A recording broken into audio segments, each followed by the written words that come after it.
Government of India, ఇది PPA చేసింది. ఇది secretary government of India chief ఇంజనీర్కి ఒక లెటర్ రాశాడు. ఇతను రాసింది,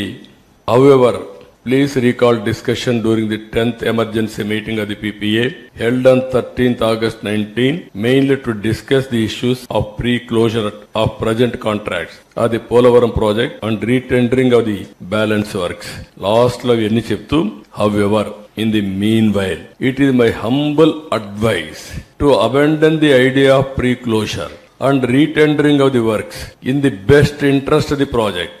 or at the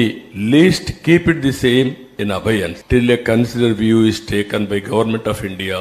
in the matter. ఇంత స్పష్టంగా అంబుల్, చాలా అతను ఎంత అంబుల్ అడ్వైస్ ఇది చెప్పితే ఇది కూడా లెక్క పెట్టుకోకుండా ప్రాజెక్ట్ ని కాంట్రాక్ట్ ని క్లోజ్ చేసి మేము క్లోజ్ చేశాం, మాకు అన్ని తెలుసు అనే అజంతో